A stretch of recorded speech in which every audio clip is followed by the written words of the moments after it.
Hello, hopefully we are back here. We do apologise for the momentary drop in the coverage, and we will get back straight into the very end of qualifying in just a moment's time here. That unfortunately we had a bit of a power cut over in the broadcasting booth here, which means that we actually lost out on all of the coverage there, but we are back, so that is good, and thank you for confirming there over in the chat that we are back online. We're just waiting for the software of iRacing to load in the background, and we will get straight back on it again and bring you the final minute or two here of the qualifying session. And it has been, like I said, it is an interesting and very, very close championship fight. Going to be a very, very close championship fight out there, because we've got 50 drivers, and with 4 classes, it means that we are going to be having to look in every which direction as the season continues. Now, we've got the first step of getting iRacing up for you in the background, so we will try our hardest to get that across to you right now. Luckily, it went out before the start of the race, and we'll keep our fingers crossed that it doesn't go out again during the races, as we just get our software all up and loaded everywhere and make sure that we are once again green. But we will get ourselves over onto the iRacing surface here as we try to get the last of things. There we go. The last of things all loaded up, and once we have got that, it means that we'll be able to get our live timing, like I said, right at the end of the session here, which means unfortunately we did miss out on the qualifying session, but no matter, we still have a little bit left to go. And whilst we're waiting, in fact, let's have a little bit of a look at the circuit that we're going to be racing at tonight then. The Oulton Park Island layout course, located in Little Budworth of Cheshire. Like I said earlier, the highest part of the circuit, surprisingly not at Clay Hill after Knickerbock, it's at Hilltop before Knickerbock, which is incredibly interesting for when you've dried the circuit itself. It feels like the undulation you do higher after the Knickerbock corner, but no, that is not the case. And as you can see, that very interesting story about the Knickerbock corner. They were doing some demolition work, knocking down some trees, and the men out there that were knocking down these trees, they decided to set off a charge to explode a little bit of the tree stumps, and what that meant was it caused a couple that were in the brook to run away and scarper, leaving behind a pair of ladies' knickers, which is why it came the name of Knickerbock Chicane. Now, qualifying has come to a close here, and it looks like we have got just enough time. It looks like we've got everything working that we can go across and show you the race grid here. Now, we haven't got all of my normal things working as I try to reload some of the stuff that I need in the background, but Jack Bolton will be starting this one from pole position. We said that he was fast. He's running independently here. He's going to be starting on pole ahead of Arthur Thurtle. Dan Mould is going to be starting in third position, and it looks like we do have, as always, something going on, and this time because of the crash, we do have some audio in the background that we obviously don't need any more, so we'll get those driving off. All the drivers wishing themselves good luck over, well, wishing each other good luck there. We then have Dan Mould starting in third ahead of Adam Delmont. John Brown is in fifth position ahead of Kim Portland. Then in seventh we have Jaden Scotton ahead of Lucio Espinera. Then we have Anthony Lammer ahead of Marsden, Downing and Fry. Then we've got Jappa ahead of Hardy, Woodcock and Neal. Then it's Lewis, Gibbons, Lovesey, Stanley, Crowther, Cawley, Aylett, Malcolm, Vandenbroek, Brown, De Jong, Mail, Titchler, Walters, Saunders, Littler, Hurley, Henschel, London, Thomas Brown, and then Gonzalo Lavera at the rear. Right, we don't have custom cameras, unfortunately. For this one, we'll have to stick with the default ones and get the custom cameras loaded for race number 2, but we are preparing here. Oh, do you know what? We might have just enough time here. You're going to see some very unprofessional moment as we quickly load our custom cameras.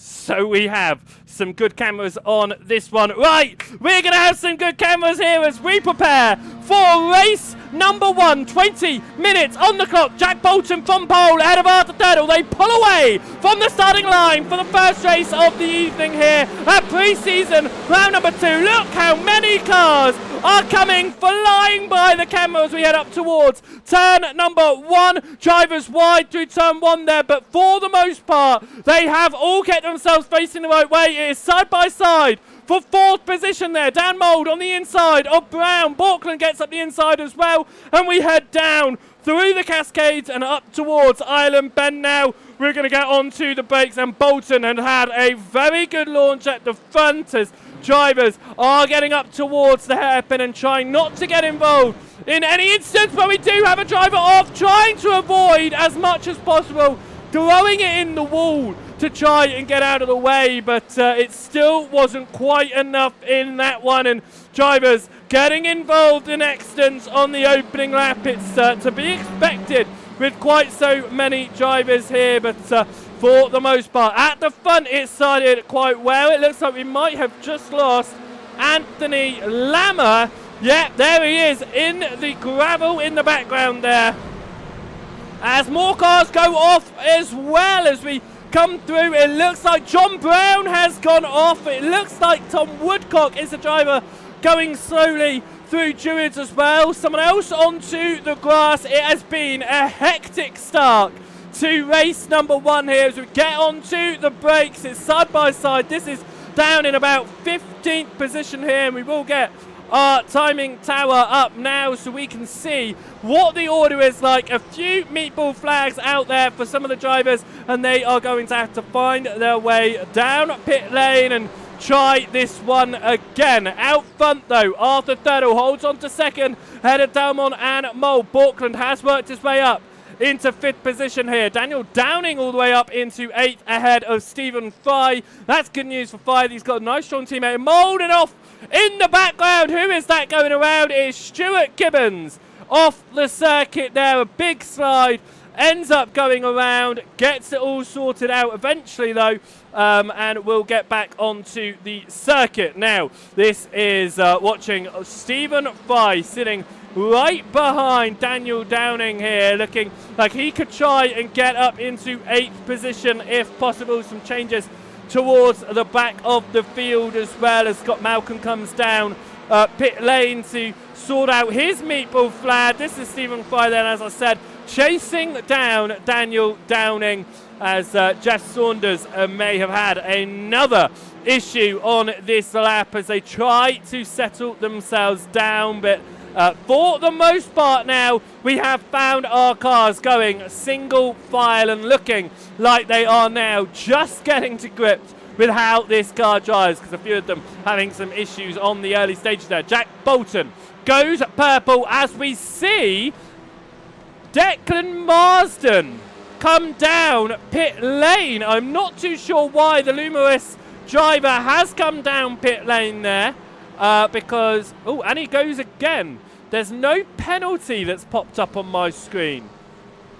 So that is interesting why that's happened. But here comes Dan Mould up the inside of Adam Delmont through the Island Bend hairpin, up now across Hilltop. If he can keep it side by side as we go into his laps here, it could get a nice overtake. But Delmont has got good overlap getting up towards the breaking point, holds it on the outside. It switches across now. It is to Delmont. Mould still right there, and as always, Mould cannot shake off Borkland. Borkland on the rear end once more as we go over the crest of Clay Hill, and like I said, it really does feel like the tallest part on the circuit. It is not, as we now come through Druids, a very common name on British racing circuits. There's a very famous one at Brands Hatch, of course, that is the one here at Oulton Park. Now up towards turn number 9 of Lodge, and this train at the front of the field continue to run around, but Delmont is a second off of Turtle. Turtle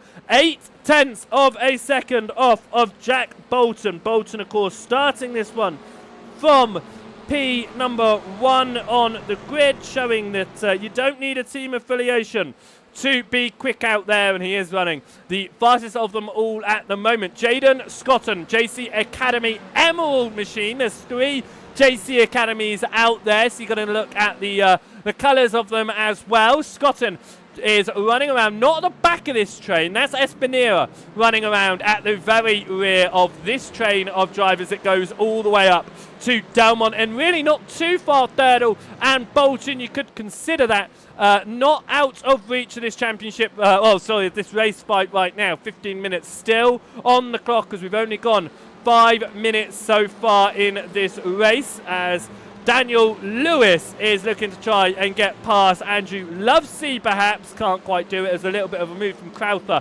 on Woodcock just behind as well. Again, doesn't turn into anything as it stands, running around on the 4th lap of asking right now. 14 laps expected here as the drivers continue to head around this racing track for the first time tonight.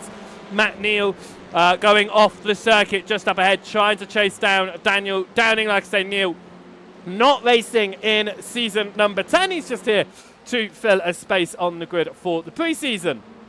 Bolton did momentarily put in the purple lap. Adam Delmont decides he wants to go a little bit faster there, and he is closing the gap now towards Arthur Thurtle. And as expected, we can see those same names at the front: Thurtle, Delmont, Mould, Borkland.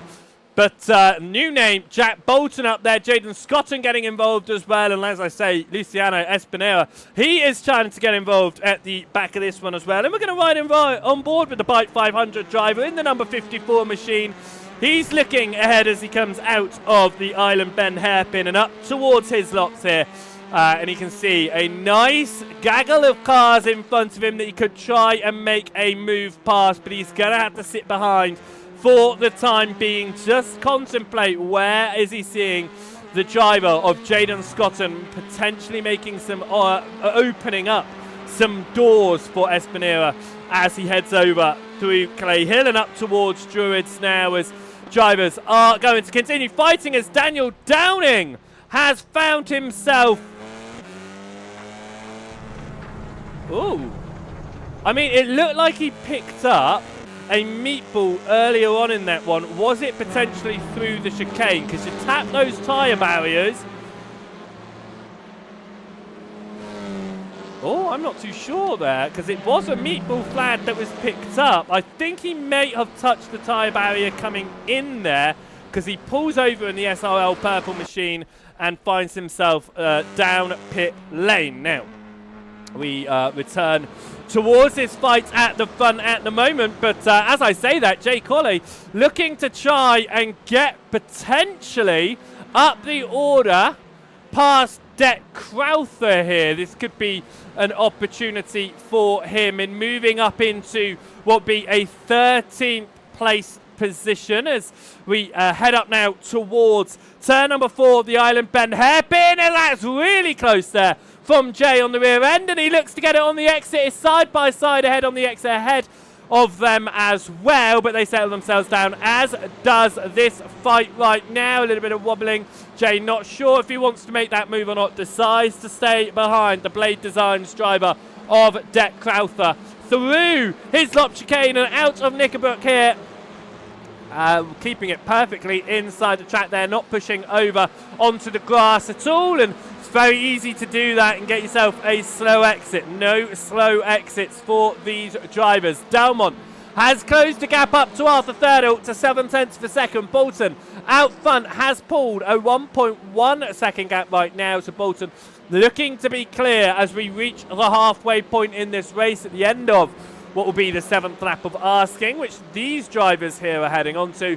We will be at the halfway point in race number 1. Race number 2 is going to be the top 15 reverse. That number to be confirmed for the season number 10. Of course, there's just so many drivers in the championship this year. 50 registered. It could be any order, as Borkland has found his way past Mould through the inside of the hairpin, and it looks like Mould now is going to be looking to try and get past Borkland. It's going to be side by side with Mould on the outside, Borkland on the inside. Are they going to leave each other enough room?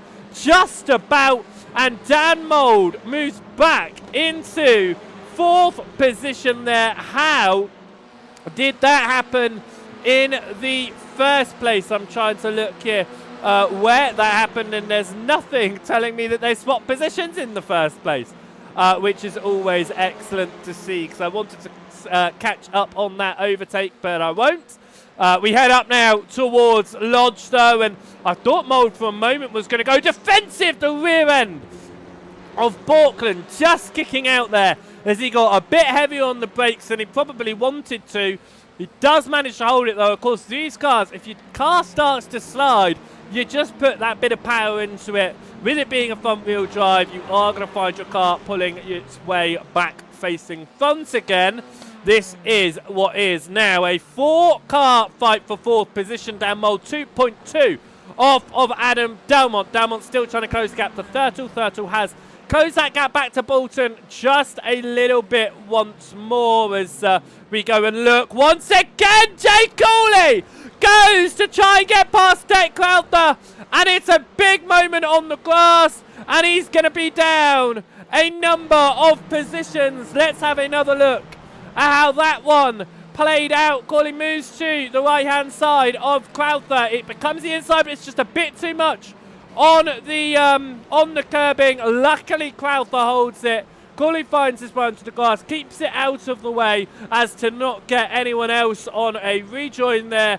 And Jay Cooley will slowly have to find his way back onto the circuit, down in 19th position now for him, which is a shame. It was a potential opportunity that turned into not an opportunity. Daniel Downing still down pit lane with that meatball flag, so I don't think we will be seeing him out of the race at the end of this one. Now we come up towards the final 2 turns. Of course, it's so easy to say turn number 9 here is the final turn, and it is not. There is that small kink to the left through Deer Leap. That is turn number 10 and the last turn on the racing surface. Now 2.2 miles. It is a short lap. It is going quickly.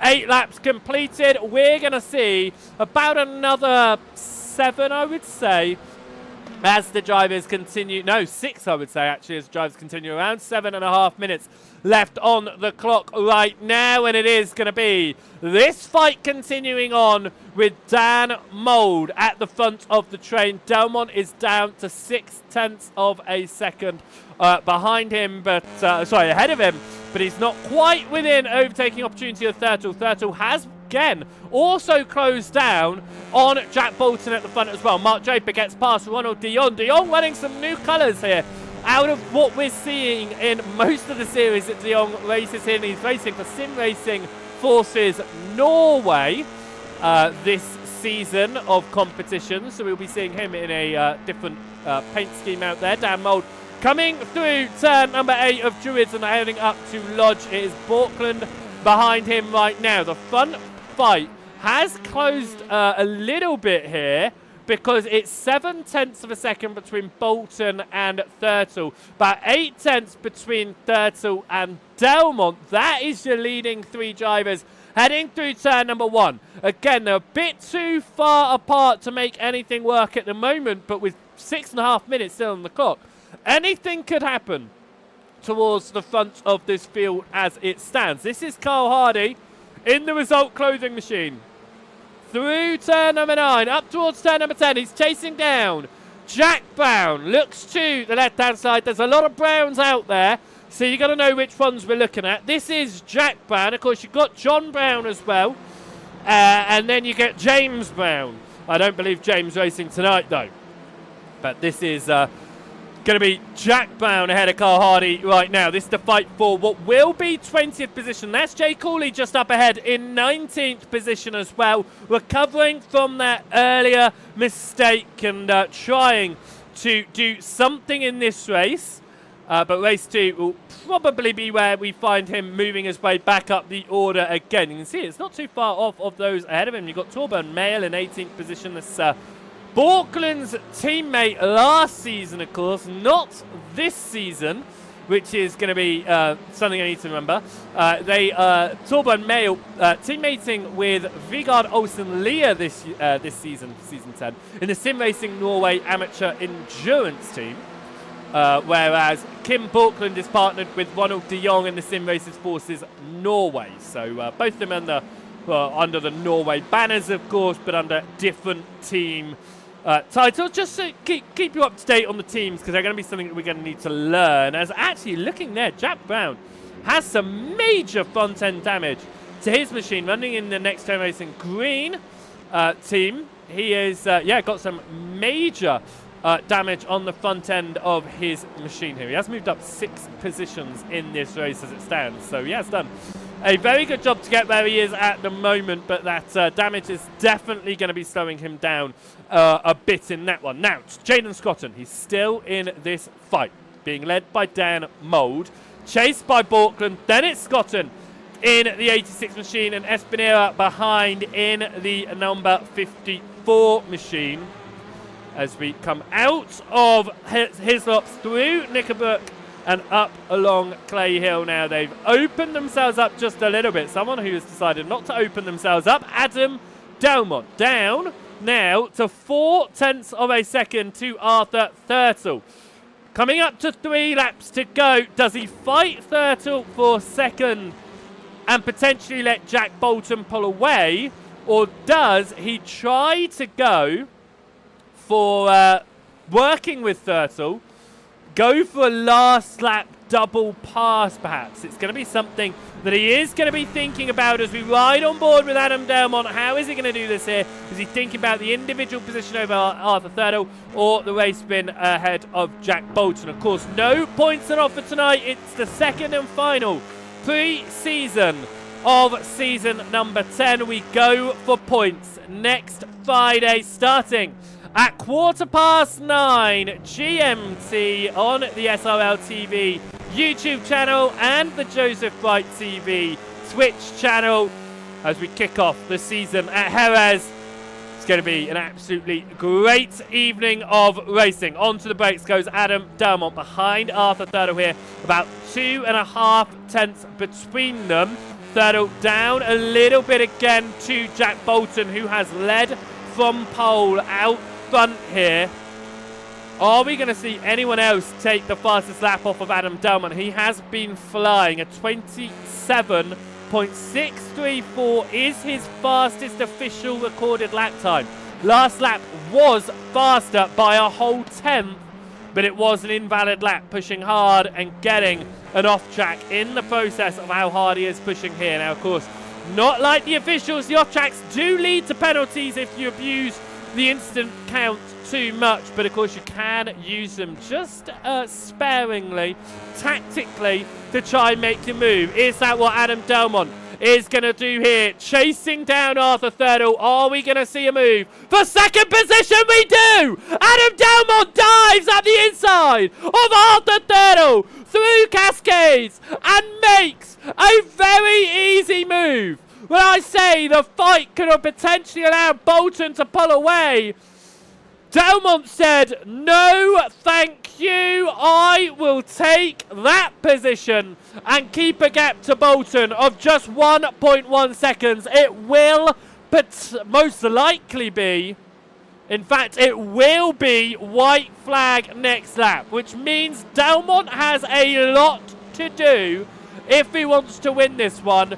But what a flying move that Delmont was just able to complete to move into second position and potentially now take second in race number 1 of the day as Chris London moves past Jeff Saunders. Saunders swips around and they have a little bit of a fight between themselves towards the back there. It looks like it might actually be some of that timing issue that needs to be fixed that was broken in the crash. I said that I changed a few of the iRacing settings and none of them saved because the game crashed and I didn't quit.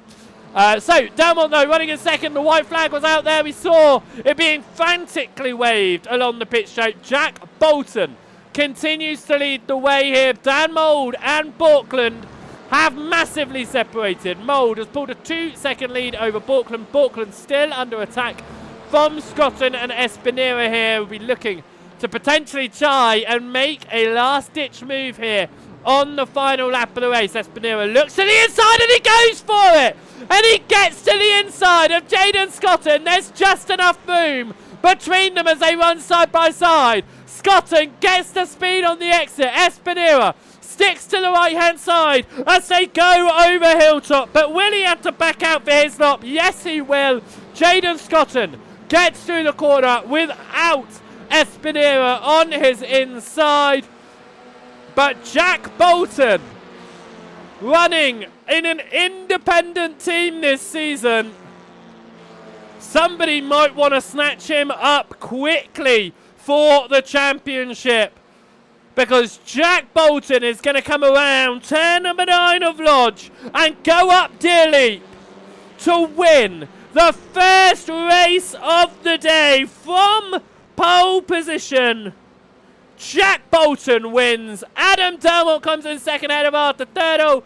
Is Scotton going to be able to hold it over Espinera? He certainly does. And Ronald de Jong leads a huge train, including his team from last season, Demis Titchler, running in the Hydra Force, which is what de Jong raced in last season. You can see the combination of the two liveries as de Jong comes across the line. Is he going to be able to hold over Titchler? He does, as Mayo gets past Draper.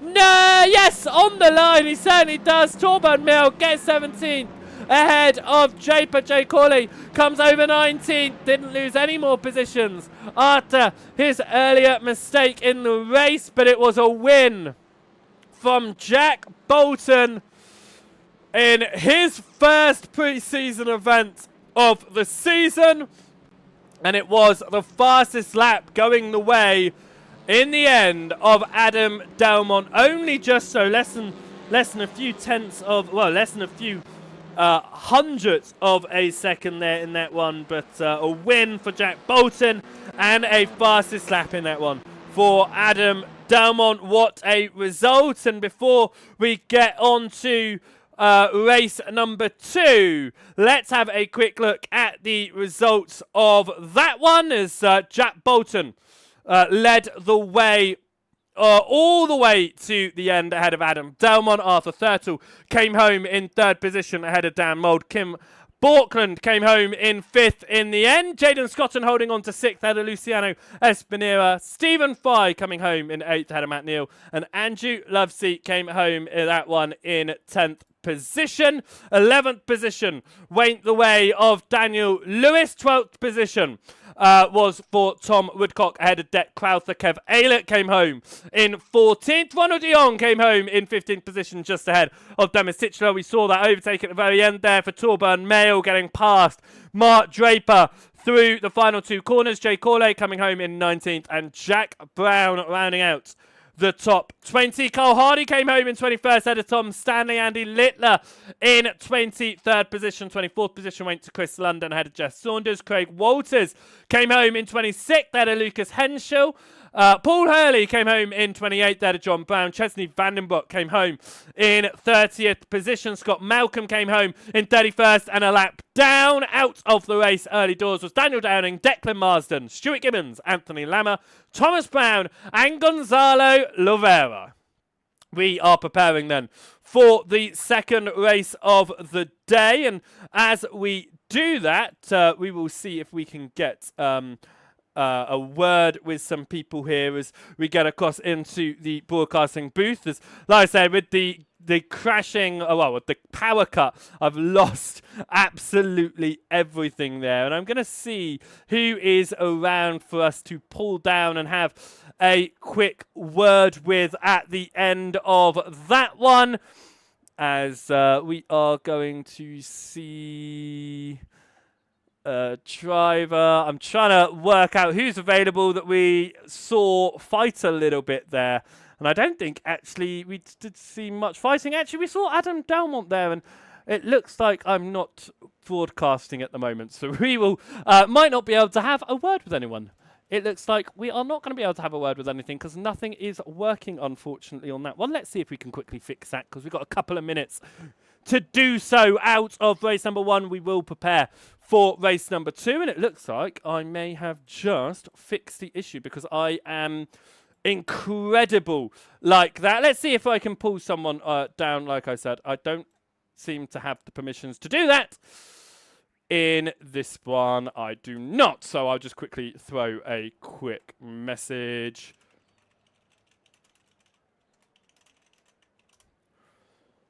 For that one. So, right, looks like we won't be able to talk to anyone after that one. Look at that. All of that work for nothing because I don't have the permissions to pull.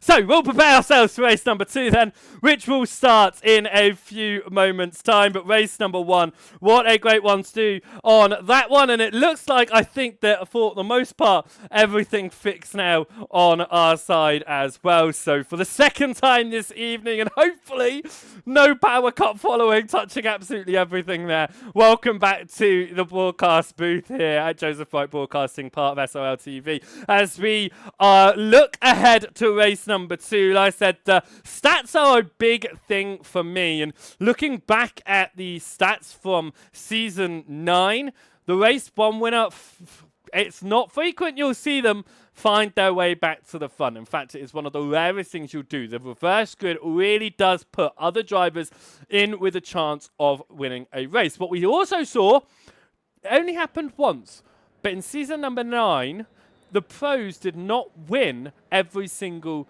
race. One of those races was won by a pro-am driver who was able to use the inverted grid to his benefit. Now, of course, there's a driver who didn't need the inverted grid to fight up with the pros. If we think back to Sebring last season with Kev Aylett, who was up there at the front fighting around. But let's see if something like that happens. Of course, no classes tonight. We won't see the classes confirmed until the 4th round of competition. But as the warm-up comes to a close here, if you like what you are watching and you don't want to miss any of the upcoming races, because we kick off the championship next Friday. Make sure if you're watching over on the YouTube, you've hit that subscribe button so you're notified when we go live. Show your support as well. Give that a little bit of a thumbs up. And if you're over on the Twitch as well, hit that follow button so you'll be notified whenever we go live, not just for the SRL TCRs, but all the other events that we broadcast as well. Now, let's get down onto the track then for race number 2. It is the longer race of the 2, 25 minutes of racing action with an inverted field as well. So let's get ourselves down there and see who's going to be starting this one at the very front and where our race 1 winner is going to have to start this one from. They are getting themselves down onto the grid here, so it is time for us to get our grid up as well. Ronald de Jong will be starting this one from the front of the field ahead of Kev Aylett. Dec Crowther will be starting in 3rd position ahead of Tom Woodcock. Daniel Lewis will be starting in 5th ahead of Andrew Lovesey. Matt Neal in 7th position ahead of Stephen Fry. Luciano Espinera will be starting in 9th ahead of Jaden Scotton. Kim Andre Borkland will be starting in 11th position ahead of Dan Mould. Arthur Thurder will be starting in 13th ahead of Adam Delmont. And our race 1 winner, Jack Bolton, he starts in 15th position at the rear of the inverted grid. Demis Titchler will be starting in 16th ahead of Torburn Mail. 18th will go the way of Mark Draper. Jay Cooley will start on 19th position, and we will have to call it quits there on the championship standings because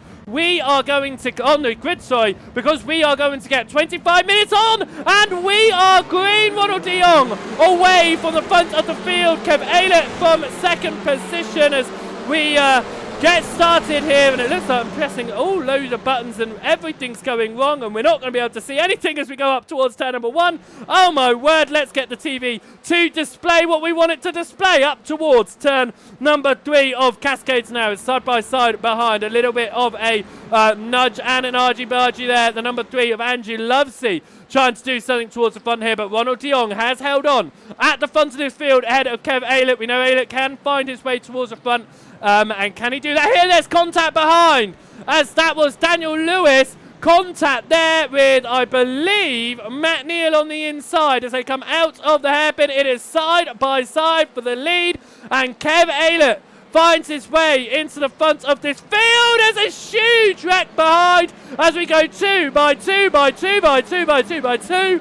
through the Hislop chicanes, out of Knickerbock, and we will get back to have a look. I believe it was Woodcock who has gone around going in to the Hislop chicane. Side by side here, Matt Neal ahead of Jaden Scotton. Scotton looks to the inside, it's side by side behind as well with Dan Mould looking to try and get around the outside of Espinera here as we head up towards turn number 9. It not settled themselves down, but most drivers have managed to keep it on the racing surface as it stands. Still side by side, Matt Neal off again, and drivers just diving to the glass to get through, and somehow, some way, they all get through without issue. And down pit lane, we see another driver coming down pit lane, and that was Jack Bolton, because Jack Bolton received a black flag for a jump start on the opening lap of this race, which is a shame. And another huge wreck behind there as we come down the hill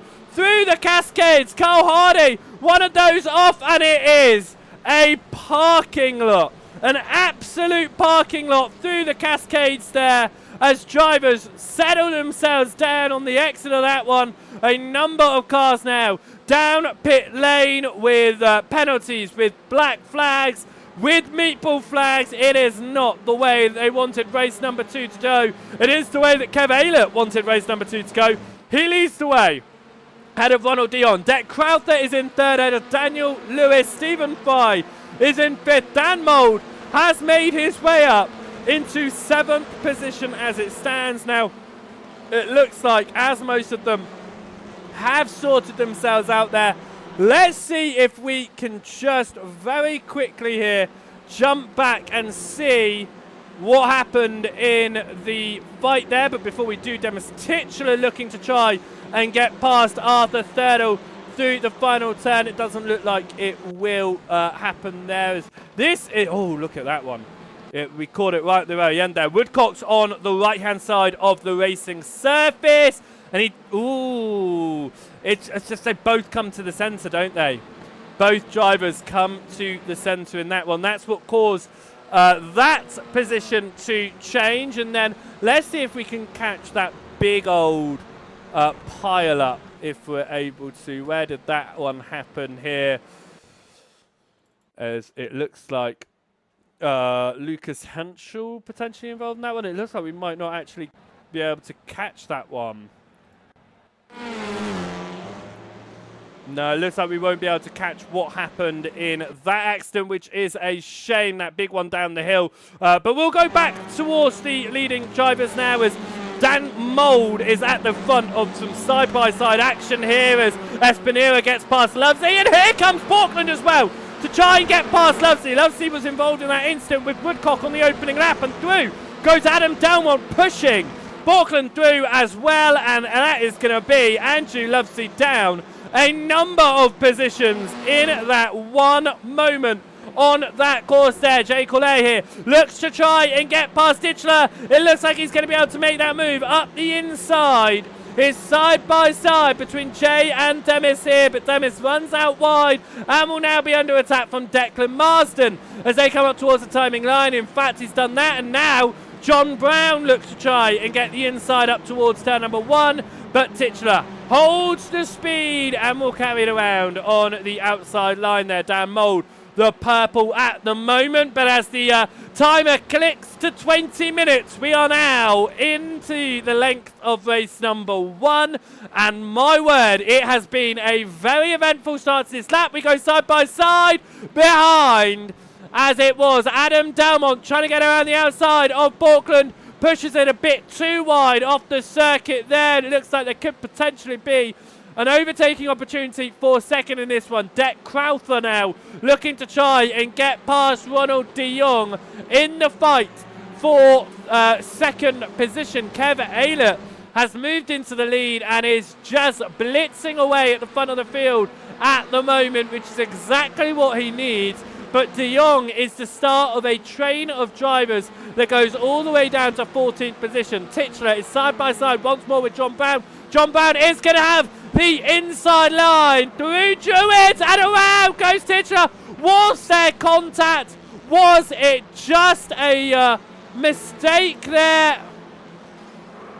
There was definite contact in that one, and we'll see if we can get it from a higher point of view. It looks like we're not going to really see it. Oh, it's just that slight tap behind the scenes there, and that's a real shame for Titchener, who falls down to 20th position in that one.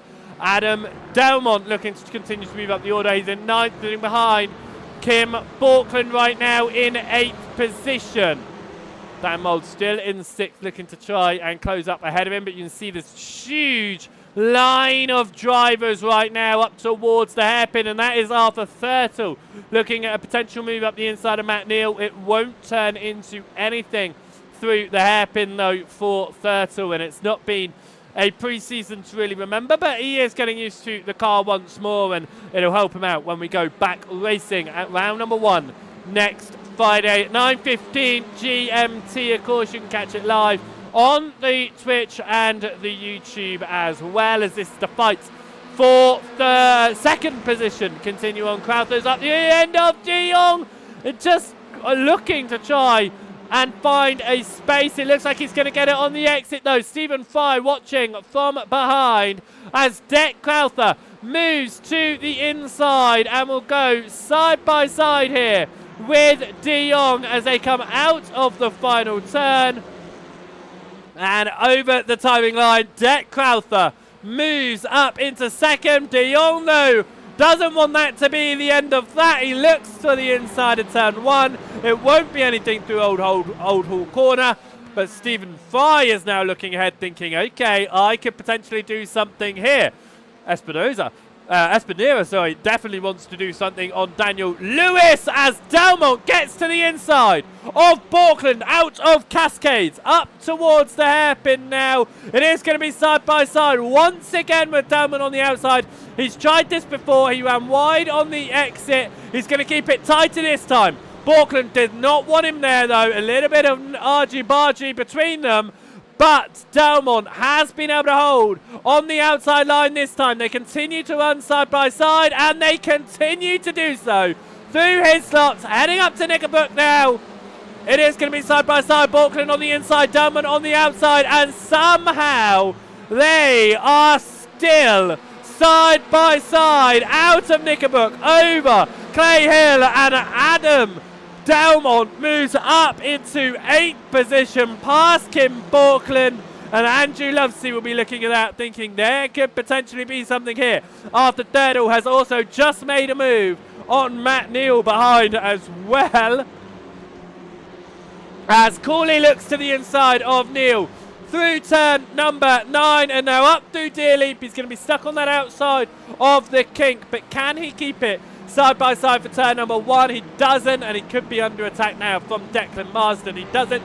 Jay does stay ahead onto the grass. Just up ahead was Arthur Thurtle, and here comes Marsden with Jay running slightly wide on the exit of turn number 1. They come down Cascades now, and it is going to be Corley on the inside line. He holds it ahead of Declan Marsden and does make that position stick for now up towards the braking zone, and will hold on to 13th position. It has been 6th position gained from the start of this one for Jay Cooley, who obviously finished race number 1 in 19th after some issues, but the driver behind him, Declan Marsden, is up 19 positions after retiring race number 1. So he is on an absolute charge in this one.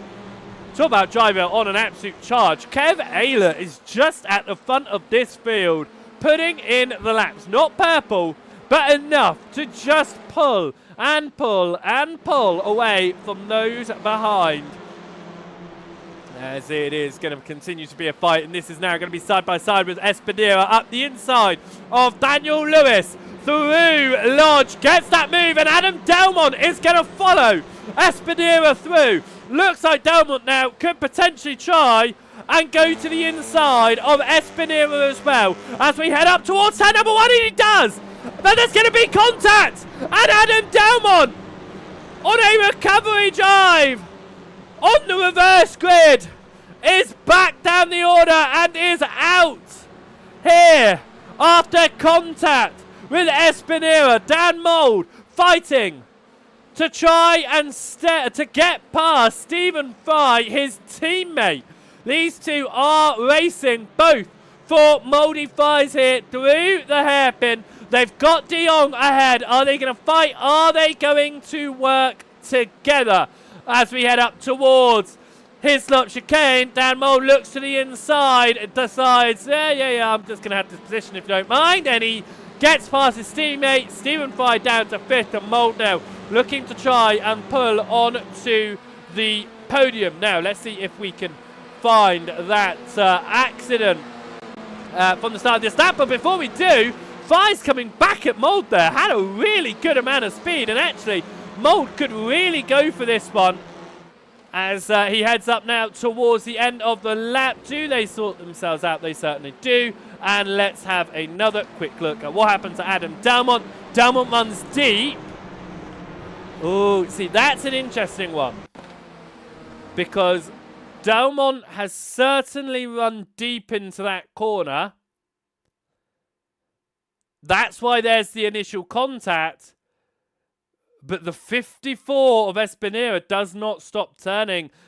I'm going to have to call that one a racing incident. The whole thing is said and done on that one. But again, anything that I say in the commentary booth is from a very quick look at the cameras. So you can't say for certain that what I'm calling is correct. And I do make a lot of mistakes with my calls, and I don't ever do it to offend anyone. Side by side with Borkland on the outside of Lewis. It was Lovesey getting up the inside of Thurtle just behind as well. And Dan Mould looking to get the speed on the exit up towards Hislops. Could Dan Mould move on to the podium past Ronald de Jong? He certainly does. It settles down behind, but Lovesey does not want to settle it down.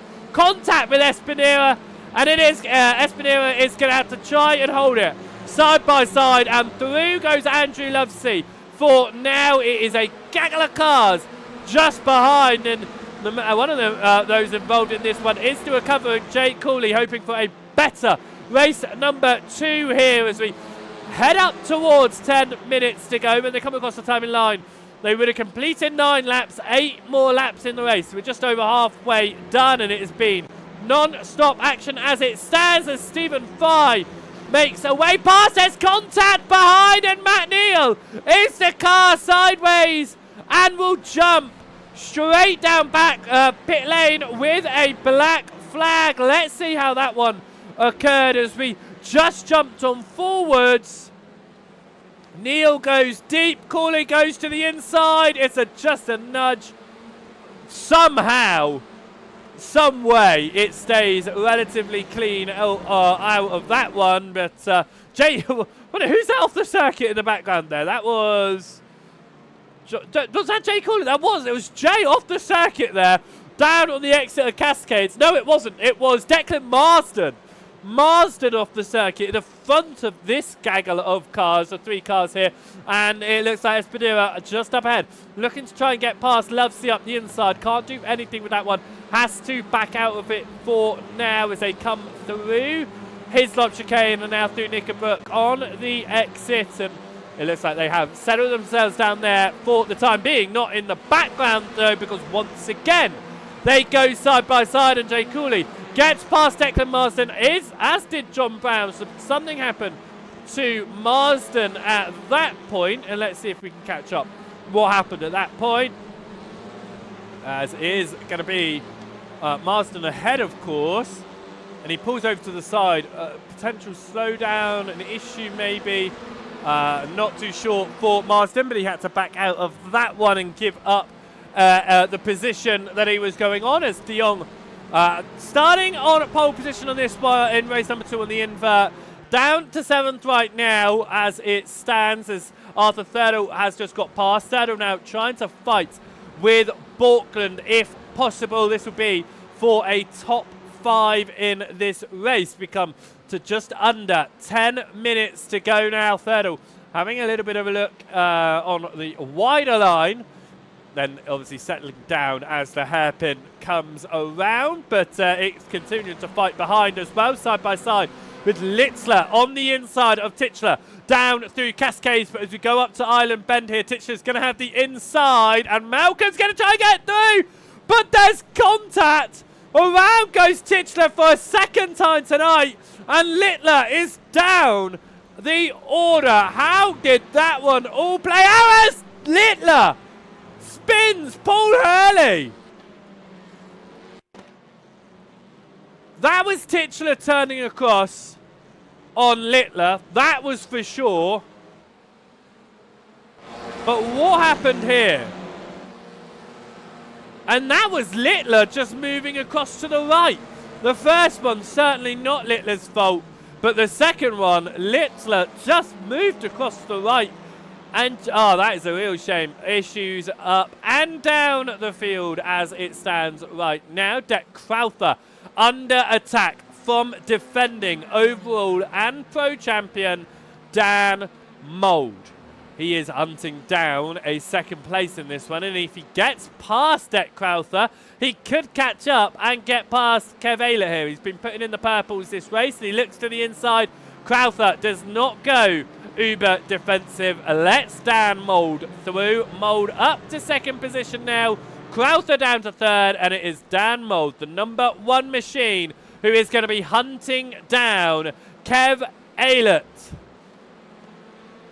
through the Hislop chicane and up towards Knickerbrook now, as a change in position as Espinera gets past Ronald de Jong, as Lovesey has also made that position past de Jong as well, who continues to just slip the wrong way down the field in this race. But of course, the inverted grid putting him up a lot higher than he was in race number 1, getting 15th in race number 1, so he's still doing better than that result as we head up now towards turn number 9 of Lodge. It's a little bit of weaving, a little bit of ducking. Is that going to be to the inside from John Brown? It looked like it might have been, but Brown not able to get the speed through the corner. Could get the speed on the exit here as they run side by side, and pulling out that way as Jay Cooley trying to get up the inside, but sticking behind. John Brown though backs out of it. De Jong carries the speed, and here comes Jay Cooley. Can he do something? Declan Marsden just behind as well. Can see this fight going on, but no overtaking opportunities as it stands for each of them. Could there be something? Up towards the hairpin as we go to hammer on the brakes here in the TCRs. Everyone just running through nice and sensibly for now. Marsden's rear end just kicking out a little bit there, and it allowed him to get through that corner nice and comfortably. As Dan Mould has already closed the gap to Kev Aylett to just half a second. Now, he hasn't pulled significantly away from Crowther. He has pulled a second, but I do believe that Aylett has had a couple of mistakes there. Maybe the pressure of seeing Mould's name appear behind him on the relative has caused him to make a couple of mistakes. But here goes the defending champion. Can't quite make the move under Warwick Bridge. Could he make the move up towards Lodge there as Aylett goes defensive into turn 9. Now it's about the speed on the exit of Deer Leap as they go up towards turn number 1. Dan Mould looks to the inside, doesn't do anything, weaving behind, trying to decide which way he wants to go. Aylett's going to defend on the inside. Mould is going to go on the outside. It's going to give him the speed here, and they are going to run side by side as they come through Denton's and up towards Cascades. Mould on the outside, but it is Dan Mould to the lead, and this has allowed Deck Crowther to get right onto the rear as Aylett looks to get back through to the inside of Dan Mould. Has to back out of it, but Mould goes deep now, and it is going to give Kev Aylett speed on the exit. As we head up towards turn 5 of Hislop's, Dan Mould goes defensive. Aylett to the racing line, Crowther just behind, and Mould's new teammate Stephen Fry sitting in 4th, just at the rear of this train. I mean, you've got Borkland and Thirdle involved in this one as well, so this could be a potential 6-way fight for the lead, or Mould could take all of the opportunity that's presented to him now and just pull away out front as Crowther looked for a moment to get past Aylett, running a bit wider than he probably would have hoped for. Doesn't open up any doors. Could open up a door for Stephen Fry. Behind though is Aylett now. Goes defensive once more to the inside with Crowther behind. That's flashing lights there from Andrew Lovesey on Daniel Lewis in their fight between 7th and 8th position. Across the timing line, Dan Mould leads the way with 4 laps to go. No, 3 laps to go, I should say. And Kev Aylett did a great job to move into the lead and pull out that gap at the front, but it is now going to be about holding on to 2nd position. What can Thurtle and Borkland do in this? They were championship contenders in season number 9. They were certainly showing the speed there. They're showing the speed again today. Can they find their way past Fry, Crowther and Aylett, potentially see the 3 drivers back on the podium once more? Thurtle are wide on the exit of Island Hairpin and on across through Hilltop. Thurtle looks to the inside of Borkland, way too far back, just wanting to be a presence in the mirror, and there's contact up ahead, and that's going to be Stephen Fry off the circuit, bumping the rear end of Crowther, and then clipping the inside tyre barrier. It is an immediate suspension damage fault there for Stephen Fry, and he knew it, having to back out of that fight and pulling out of the race here on the 15th lap of asking. We head up now towards Lodge once more, and it is going to be Borkland to the inside of Dec Crowther, and Kim Borkland moves through into 3rd position, and here comes Arthur Thurtle to the inside of turn number 1. They're going to run side by side through Old corner. A little bit of a nudge, another nudge there, but Thurtle gets past Dec Crowther. Crowther down to 5th position. Thurtle up to 4th. Borkland into 3rd. It is 1.3 seconds up to Kev Aylett with 2 laps to go in this one. This continues to be where the majority of the flights present themselves. However, De Jong still under attack from Marsden and Cooley behind. Holding on to a top 10 in this one, but can Marsden get the exit out of the Island Hairpin? He certainly does, and it is going to be side by side up towards Hislop now with Marsden to the inside of De Jong. De Jong has to let it through. Cooley has to slam on his brakes to not rear end De Jong there, and they go through and make the overtake there for Marsden into a top 10. Can Jay Cooley find his way up into 11th position and start this one in 19th, where we finished race number 1? It'll be white flag next time around, and Cooley here all over the rear end of Ronald De Jong as we head up towards the final 2 corners now. The main overtaking opportunity will be on this braking zone through Lodge. It won't present itself right now as Arthur Thurtle has swapped positions with Kim Borkland. This is how that happened going up towards the final lap, and it looks like it's been a mistake from Borkland. It's a slide from Borkland. He manages to hold it, but that is just going to give Thurtle the speed. He looks to the inside of Lodge, and that is going to be his move completed. This is the last lap of the race then, and it means that Borkland is now behind Arthur Thurtle as we go through. Dan Mould leading the way. Kev Aylett holding on to 2nd position in this one. Thurtle in 3rd ahead of Kim Borkland. Dec Crowther's just behind, not giving up an opportunity of being on a podium just yet. How is this going to play out though, as the white flag is in the air and they only have about 4 corners left to go to try and find their way through any position possible? Can Borkland do it here, running in 4th position right now? Can he find his way back into 3rd? He keeps it facing the right way this time through Jerez, where he slid last lap and lost that position, but it is going to be the order on the board. Dan Mould is going to win. He didn't win at pre-season 1, but the defending champion will take the victory here at pre-season 2 with the fastest lap to boot as well, which will be exactly what he needs. It comes through across the line as Jay Cooley gets Ronald De Jong on the line. Let's just have a look at how that was able to be made as we go through Lodge. It's slow from De Jong. It's speed from Cooley on the exit. And up to 11th position for the number 89 machine. Dan Mould at the very front, though, has taken victory for another time in the SRL TCR League. This time, it's Season 10, the pre-season. It's good news for the defending champion as we head towards the opening round of the championship next Friday. Results then, after the second race of the day, Dan Mould won by 2 seconds ahead of Kavela. Arthur Turtle coming home in third ahead of Kim Borkland. Deck Crowther coming home in fifth ahead of Daniel Lewis. Andrew Lovesey in seventh position. Luciano Espinera came home in eighth with John Brown in ninth. And Declan Marsden rounding out the top 10. 11th went the way of Jay Cooley ahead of Ronald de Jong. Daniel Downing took home 13th ahead of Tom Stanley.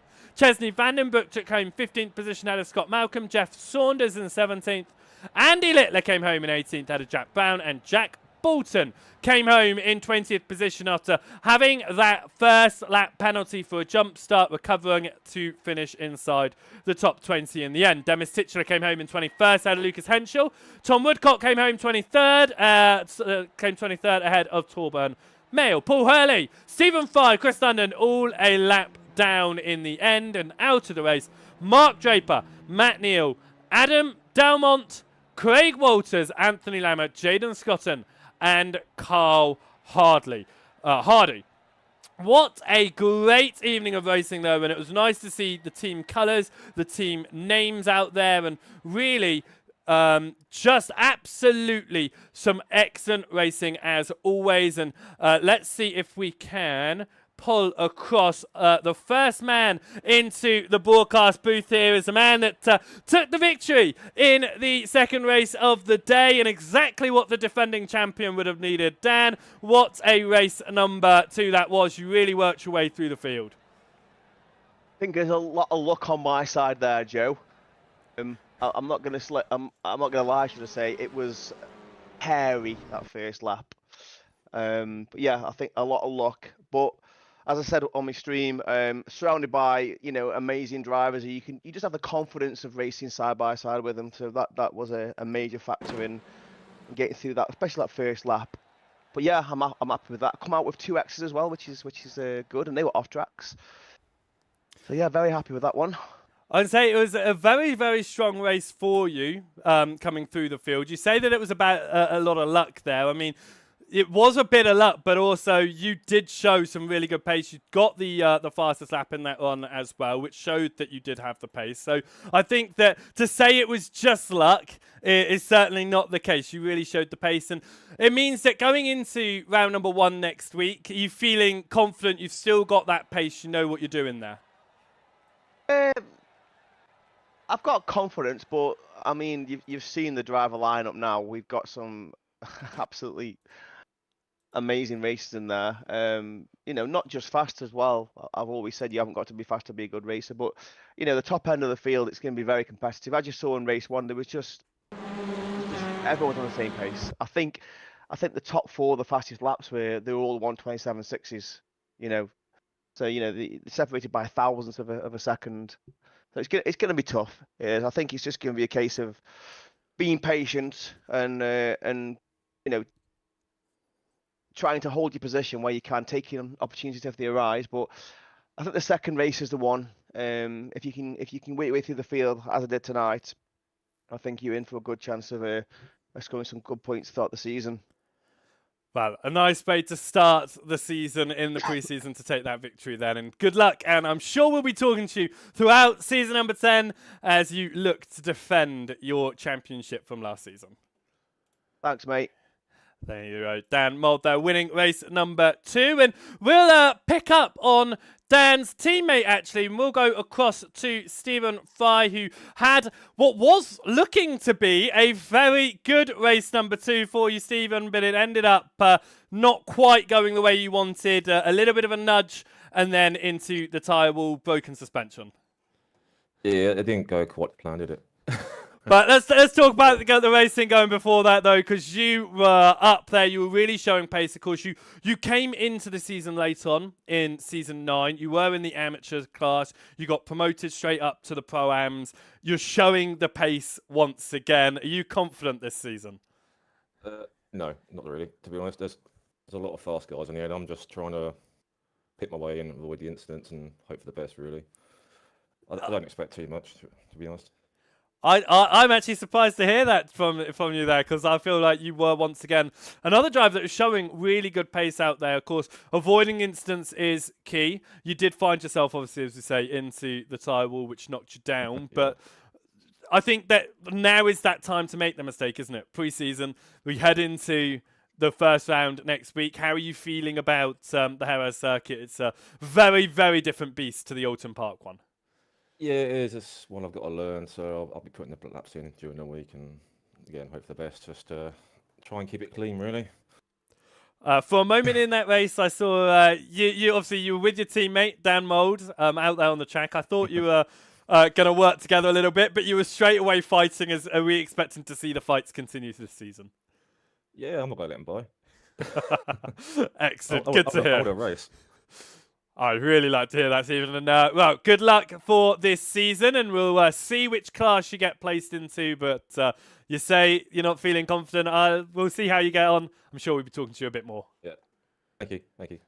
Stephen Fire there, coming home in 27th lap down in the end after a little bit of contact. Would have wanted a bit better if possible, but wasn't able to do it just at the end. And a driver who had not the end of season number 9 that he would have wanted, but a nice start to season 10 here in the pre-season. Arthur Thurtle, you're coming home. A fight all race long with Kim Borkland, but you came home on the podium. Yeah, I was quite surprised because start of lap 2, I got knocked out wide on turn 1 and got a slowdown and got damage as well. So yeah, I'll take P3 after that. Yeah, that's an incredibly great recovery then after a little bit of contact and slowdown. We missed that on the broadcast. It's a nice way to start this season, though. Of course, pre-season, no points on offer. It means that, it's a great place to learn. How are you feeling going into this season? Do you think that you can step it to Dan Mould, try and fight for that championship this season? It all depends on how the reverse grid races go. Last season and last year, I didn't often get a good race 2, so we'll see if I can pick my way through the traffic a bit cleaner and stay on track. I'll give it my best go. I'll stick with the Veloster. I won't follow everyone else to the Honda, and yeah, we'll see. And say the Honda looking like a popular car here. Was that a decision that you made to stick to Veloster? It was one that you were comfortable, or did you just not want to follow go with the status quo? You wanted to just stick with the car that you've been driving for a little while now? Yeah, I just don't want to follow everyone else. If it was a case of the Veloster was the fastest one, then I'd probably be in something else. Well, there you go then. Like the challenge. That's good to hear, and hopefully it'll be a challenging season for you. We kick off next Friday, of course. And how are you feeling about the Jerez circuit? It's very, very different to the Oulton Park one. Which circuit is it? Jerez. The Spanish circuit. I don't know if I've even raced there. It's one that I'm going to have to pick up myself, actually. It is one that I've not done on the iRacing service either. So it is one that is going to be interesting to learn. Yeah, pass. Don't know. Right, it'll be interesting. I'll see if we can have a word with you potentially before the start of qualifying next week then, and see how you're feeling after a few laps on the track. Yeah. Pull me in whenever you want.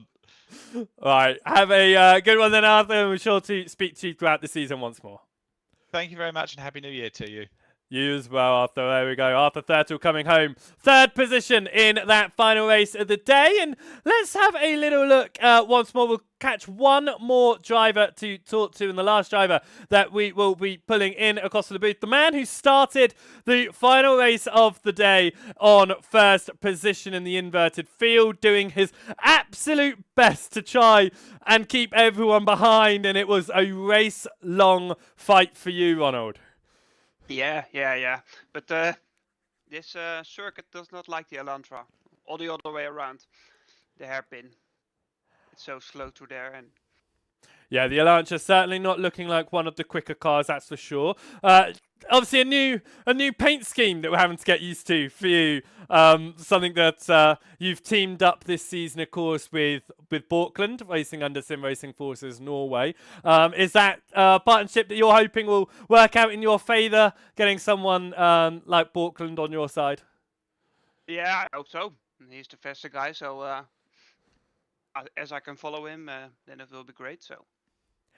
Now, pre-season, it's not gone all the way that you would have hoped for, that's for sure. But we go into the first of the point races next week. It's a very different circuit, the Jerez layout. So how are you feeling about that one? I think it is better with this car. So hopefully think I find like yourself a little bit further up towards the front then. I hope so. Yeah. Right. Well, I'm sure we'll talk to you all season long, though. Ronald Young there. Coming home in spots. So well done, and we will speak to you soon. Yeah, thank you. Great. A few people to talk to at the end of that one then, and it was nice to catch up with them all, but the sun is starting to set in the virtual Oulton Park. The sun has by far gone down and set in the outside my window here in the commentary booth, but pre-season is done. It's over. It's finished. We are now heading into the points rounds. Next Friday is the first of the points rounds for the championship. Drivers are going to get 2 drop weekends, which will count from week number 1 all the way to week number 9. That 10th round cannot be dropped. We will see the classes decided after round number 3. So from round 4, we should see all of the drivers in each of their classes ready to compete, and all of the points and championships backtracked to count for that as well. But we are done with the pre-season, and we are prepared for season number 10. 50 drivers are going to be heading down onto the track this season. 21 teams. It is going to be absolutely incredible. So make sure that you hit the subscribe button over here on the SRL TV YouTube channel so that you get notified when SRL TV go live and show this amazing series to you all. And if you're over on the Twitch, hit that follow button as well and you'll be notified when we go live for the SRL TCR series as well as all the other series that we broadcast over here as well. But until next Friday, I hope you have an absolutely fantastic evening. Have a fantastic week, and we will see you back again as this season kicks off at the Jerez circuit next Friday. We'll be going live on the broadcast at 9:15 GMT, and hopefully next week we will be able to see qualifying and we won't have a power cut. I'm very, very happy that we were able to get back and get the races broadcasted to you. And again, we apologise for all of the issues at the beginning of the stream. But until next time, thank you so much for watching, and I will see you next week here at the SRL TCRs for round 1 of season number 10.